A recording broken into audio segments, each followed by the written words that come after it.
Have you ever heard the phrase, when in doubt, follow the elephants? Well, on the morning of December 26, 2004, around 7:58 a.m., when all doubt should have been put aside, who among us would have thought to do just that? The sky was bright and cloudless over Thailand's Andaman coast. Resorts were packed with holidaymakers lounging on the beach. It was a perfect day to be alive. Then suddenly, and without any warning, the ocean began to act strangely. Eyewitnesses later described how the shoreline pulled back, retreating hundreds of feet. For the first time, they could see the sandy seafloor where it had never been visible before. A few brave tourists even waded out to touch it, snapping pictures to remember the surreal moment. Others stood on the beach watching, laughing nervously as they watched the water recede. They posted videos online, sharing the mystery with the world. But most just took it as a bizarre quirk of the day, a free afternoon uncovered by an unusually low tide.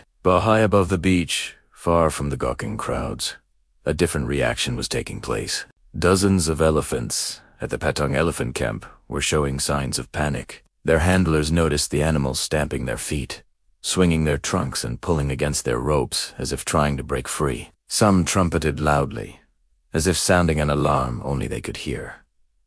It was eerie. The elephants seemed to know something that we didn't. In the minutes that followed, the elephants did the most astonishing thing. They broke their bonds and began to march inland, dragging some people with them. Trudging through knee-deep water, they forced their way up steep hillsides and onto higher ground, and minutes later, the tsunami struck with unimaginable force, obliterating the beaches below. Many of the people the elephants had dragged from the water survived because of it, including a 2-year-old girl named Nua, who clung to an elephant's tusk for her life. She was found safe and sound on a grassy hilltop nearly a mile from the beach. Of the 130 elephants at the camp, only 5 died. The rest escaped the wave and returned safely to the camp after the water receded. So what did they know? How could they sense danger that left humans completely oblivious? The obvious answer lies in the elephant's biology. Their feet are marvels of sensitivity, able to detect minute vibrations carried through the ground. Scientists believe that seismic rumbles produced by the shifting tectonic plates might have reached the elephant's sensitive feet long before the water hit. Some researchers also point to their acute hearing, capable of picking up infrasonic sound waves generated by the massive quake miles away. To the elephants, the earth itself was speaking, warning them of what was to come. But local villagers offered another explanation, one rooted in folklore and tradition. For generations, they'd told stories of animals as guardians, creatures bound to the rhythms of the land in ways modern people have forgotten. Some saw the elephant's behavior as proof of an ancient intuition, a kind of sixth sense that told them the beach was no longer safe. Either way, the elephants knew and they acted instinctively, fleeing to higher ground with the strength and speed that comes from an urgent, undeniable fear. In contrast, humanity, with all its technology, phones, and news networks, was caught completely unaware.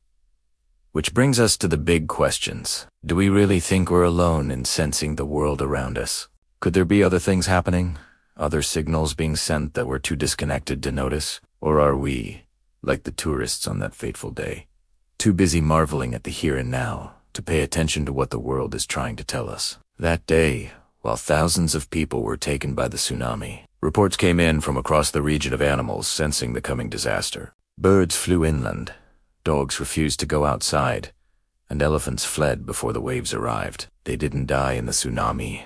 Neither did most of the monkeys, deer, and other wildlife. A few pigs got washed away, but mostly they were spared. Nature, in its silence, understood something we couldn't hear. And primero one day, if animals can sense disaster before it arrives, what else might they understand about the planet, about survival, that we're blind to? If we listen closely to the voices of nature, can we hear those whispers too? I'm the host. Thank you for joining me in exploring this extraordinary story. If you want more mysteries that sit at the crossroads of science, instinct, and wonder, subscribe and stay tuned, because the answers we seek might not be in our machines, but in the wild voices of nature itself.